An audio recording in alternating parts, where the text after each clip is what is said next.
Hello, students! Como vão vocês? Vamos para mais uma aula de inglês aqui no EducaPE Prepara o seu intensivo para o Enem. Faltam poucos dias aí, né? Está se aproximando o dia da prova e a gente está aqui trazendo um compilado dos temas recorrentes na prova de inglês do Enem para você gabaritar, certo? Não perca essa oportunidade. Perdeu alguma aula? Vai lá no canal do YouTube, se inscreve, ativa o sininho para receber notificações. Toda vez que tiver vídeo novo, você vai ser avisado. Então, ó, não perca, tá? EducaPE Prepara o seu intensivo para o Enem. E na aula de hoje, de inglês, a gente vai ver sobre tempos verbais. Mas, teacher, eu escuto falar que na prova do Enem em inglês não cai gramática. Não é que não cai gramática, mas você precisa pelo menos saber reconhecer muitas vezes o tempo verbal em que o texto, ou pode ser uma capa de revista, pode ser uma notícia, pode ser um poema, em que tempo foi aquele texto verbal ali foi escrito. E muitas vezes, para reconhecê-los, você tem que ter ali, pelo menos, saber noções dos tempos verbais. Na aula de hoje, a gente vai trabalhar os tempos simples, que são 3. O Simple Present, o Simple Past e o Simple Future.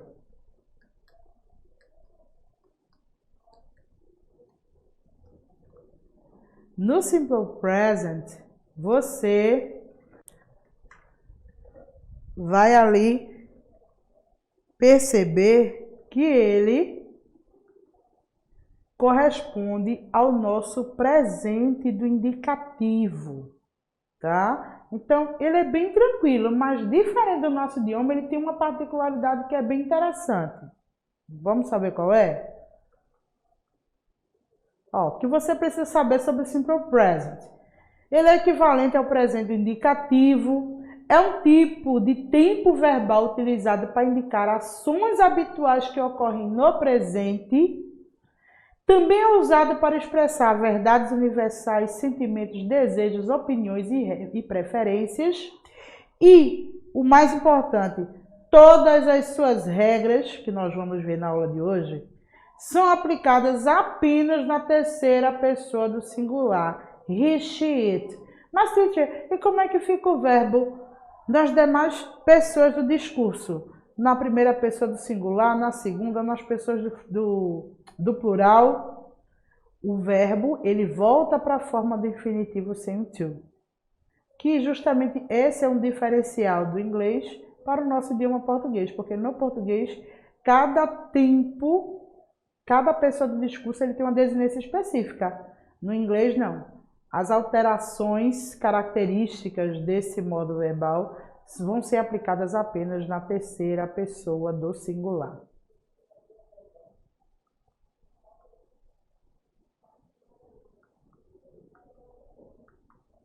Então, aí, ó, as regrinhas. Como é que a gente vai aplicá-las? Quando o verbo estiver na terceira pessoa do singular, presta atenção primeiro, quem é o sujeito? Pode vir um nome ou um pronome, tá? Tem que também prestar atenção nisso. A maioria desses verbos você só tem que acrescentar o S ending, a desinência S. Então eu tenho work, works, dance, dances, read, reads, speak, speaks. Até aí tudo tranquilo. Mas nos verbos terminados em SS, SH, CH, X, O, Z, eu vou acrescentar ES. Kiss, beijar, tá? Na condição de verbo é beijar, se for substantivo é beijo. Kiss, kisses, wash, lavar, washes, watch, assistir, watches e fix, consertar, fixes. Eu só vou fazer essas alterações quando o verbo estiver na terceira pessoa do singular. Do contrário, ele fica na forma de infinitivo sem to. Verbos terminados em Y, eu tenho duas situações. Quando eles são antecedidos por consoantes, eu acrescento IS. Quando é por vogal, eu só acrescento S. Veja os exemplos.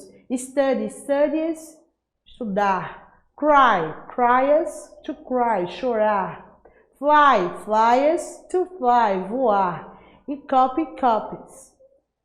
Exemplos de verbos terminados em Y precedido por consoante. Já nos verbos terminados em Y precedido de vogal, ó, play, plays. Say, says. Enjoy, enjoys. Always, always. Então, tem que ter também essa atenção. Mas todas as regrinhas que eu acabei de apresentar, você só vai aplicá-las quando o verbo estiver na terceira pessoa do singular, que é quem? He, she ou it. Temos mais exemplos aí, ó. More examples. He plays soccer very well. Ele joga futebol muito bem. She loves chocolate. Ele ama chocolate. They go to school in the afternoon. Eles vão para a escola à tarde. I always read the newspaper in the morning. Eu sempre leio o jornal de manhã. Temos aí também a presença dos adverbs. Olha, always aí aparecendo entre o sujeito e o verbo principal. We generally travel to Brazil in December. Geralmente nós viajamos para o Brasil em dezembro. Também um adverb aí, tá? Então, pode vir também a presença de advérbio na estrutura, tem que prestar atenção. Ele vai vir sempre entre o sujeito e o verbo principal. Nesse próximo chat, a respeito do Simple Present, se você puder take note, tome nota, tá? Fazer parte ali do roteiro dos seus estudos.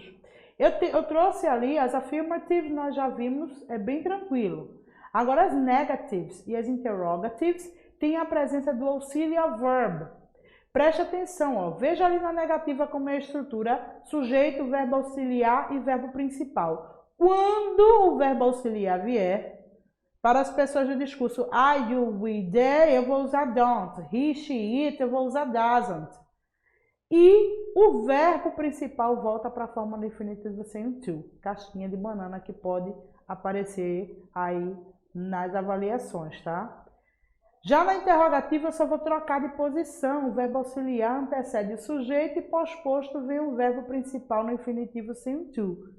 Também segue a mesma premissa. Se tem verbo auxiliar na estrutura, que já me indica o tempo verbal, o verbo principal ele não segue a regrinha de Simple Present, ainda que ele esteja na terceira pessoa do singular. Não segue, tá? Por quê? Porque já tem ali um fator que já me indica o tempo verbal, tá certo? Tempo e pessoa, porque se eu vejo doesn't, eu sei que é a terceira pessoa do singular, ok?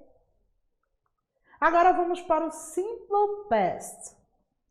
O Simple Past, ele é mais tranquilo ainda. Por quê? Eu tenho a questão dos regular and irregular verbs.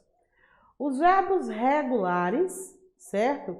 Eles seguem regras próprias. Já os irregular verbs, você vai perceber que ele tem ali uma forma típica, uma forma própria. E ele muitas vezes você tem que... Poxa, professor, eu vou ter que decorar aquela lista. Olha, na prática, com a prática diária dos exercícios, você não vai precisar decorar. Você memoriza tranquilamente. Então, o que é que você precisa saber sobre o Simple Past? Ele equivale ao passado simples, ou passado indicativo, certo? A sua forma mais comum. Eu amei, ele amou, é equivalente a esse tempo verbal no nosso idioma. É usado para indicar ações passadas já concluídas. Mas, teacher, se a ação é passada, ela já está concluída. Vai haver a situação de um tempo verbal, que a gente vai estudar mais adiante, que a ação começa no passado, mas ainda não foi concluída, por isso que ela não se enquadra no Simple Past. Para reforçar o uso do Simple Past, nós temos várias expressões de tempo que são utilizadas nas frases. Muitas vezes entre o sujeito e o verbo principal, como é o caso de always para o Simple Present, que nós acabamos de ver, mas no simple past ele pode ser deslocado para o final da frase, da oração, certo? Então, ó, dependendo da localização, eu trouxe aqui um compilado, né, os principais e mais recorrentes, as time expressions do simple past, do tempo passado. Então, eu tenho aqui, ó, yesterday, ontem, day before yesterday, the day before yesterday, anteontem, last night, ontem à noite, last year, ano passado, last month, mês passado, last week, semana passada, ago, que é atrás. Perceba que toda vez que tem a partícula last ali, foi algo que passou, ou month, ou year, ou week, certo? Então, fique atento a esses detalhes. Então, eu tenho aí, ó, veja a disposição dos adverbs ao longo dos exemplos que eu trouxe na aula de hoje, tá? Ele pode vir disposto na oração ou no final, né? A grande maioria ali é no fim da estrutura, mas quando você já sabe que last é passado, mas é o que passado? Last night, noite passada. Quando você começa a identificar esses termos, né, ganhando vocabulário, você já vai ali matando algumas informações que você possa ali estar procurando quando você estiver usando as estratégias de leitura. Primeiro, ó, we did not go to school yesterday. Nós não fomos para a escola ontem à noite. Preste atenção que nesse primeiro exemplo eu tenho uma partícula, o auxiliar verb did, tá? E o did, quando ele é um auxiliar verb e quando está na estrutura, o verbo principal volta para a forma do infinitivo sem to. E quando é que eu uso o auxiliar verb teacher? Na negativa e na interrogativa, tá? Então, we did not go to school yesterday. Nós não fomos para a escola ontem.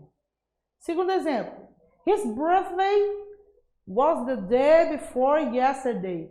O aniversário dele foi anteontem. Poxa, teacher, the day before yesterday. Para falar anteontem, yes. Então, aí eu é uma afirmativa e não vai vir verbo auxiliar em afirmativas, tá? Outra dica super importante. She studied math last night. Opa, eu tenho um verbo to study, certo? E o que caracteriza os verbos regulares? A presença do ed ending, o ed ao final. Ele estudou matemática ontem à noite. I traveled to Brazil last year. Eu viajei para o Brasil ano passado. Veja, eu tenho um adverb, uma locução adverbial que me indica ali também o tempo, né? Last year. Mas eu tenho traveled, que é viajei, e ele pode ali ser escrito com essas duas nomenclaturas, ou com um L ou com double L. They visited their uncle last month. Eles visitaram o tio deles mês passado. Verbo to visit, acresce de para caracterizar o passado de verbos regulares e uma parte a locução adverbial aí, last month, mês passado, caracterizando, enfatizando a questão do tempo verbal.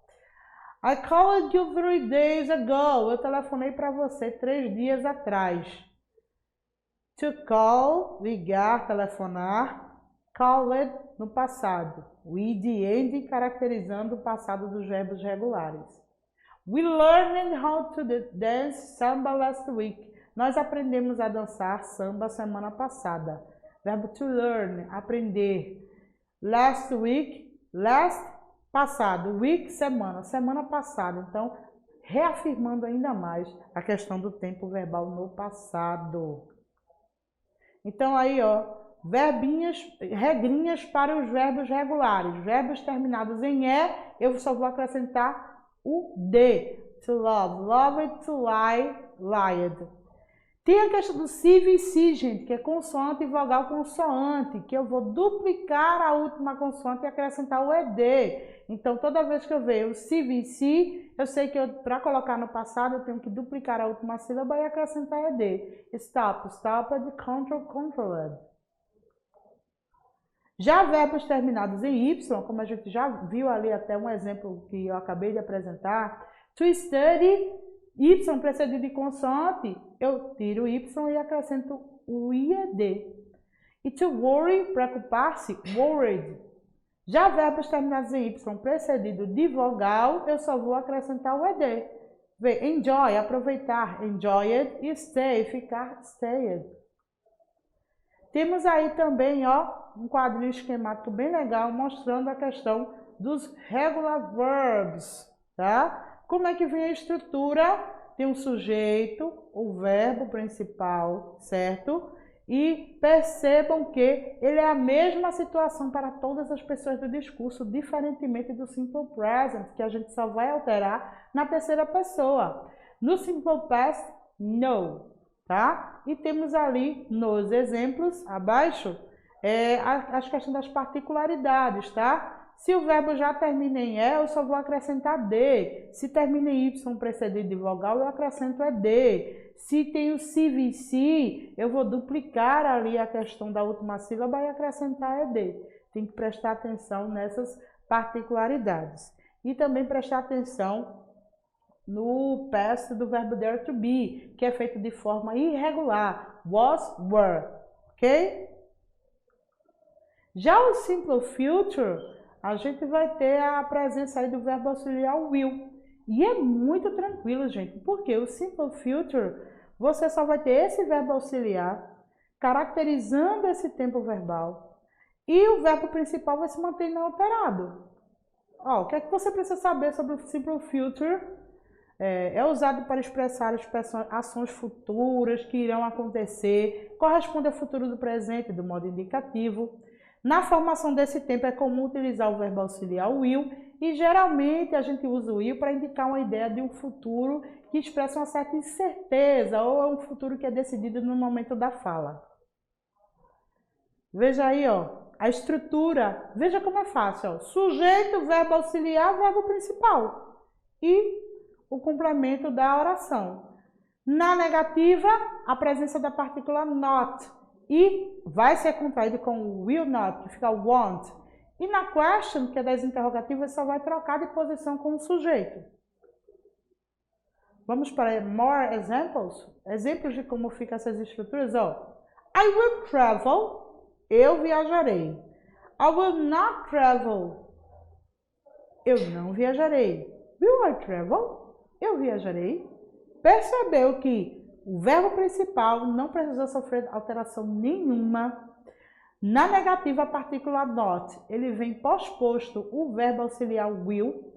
E nas demais pessoas do discurso, você sempre vai ver só o verbo auxiliar caracterizando esse tempo, que é o simple future. O futuro simples é o mais tranquilo de todos, porque a premissa dele é só... ele vai ser acrescido ali da oração, esse verbo auxiliar e os demais itens que compõem a oração, no caso até o verbo principal, ele não vai precisar sofrer alteração nenhuma. He, she, it, vai sofrer alteração? Não. He will travel, ele viajará. Will not travel, ele não viajará. Will he travel? Ele viajará. Então, ó, só vai justamente prestar atenção, principalmente na interrogative, essa troca de posição aí do sujeito e do verbo auxiliar, porque o verbo principal, que no caso aí é travel, viajar, ele se mantém na forma de infinitivo sem o to, totalmente inalterado, não vai precisar mexer em nada dele. Quando você vê qualquer frase com will, já sabe que está no futuro, né? Quando vê o verbo principal com ed, ending, o ed, já sabe que está no simple past. E quando vê s ending, ou aquelas regras específicas, ies ou es, já na terceira pessoa, ou a presença de do ou does, é porque está no simple present.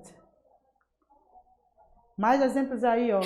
Negativa. They will buy new house. Eles compraram uma casa nova. We will go out tonight. Nós sairemos hoje à noite. I will not visit my cousin tomorrow. Ou I won't, tá?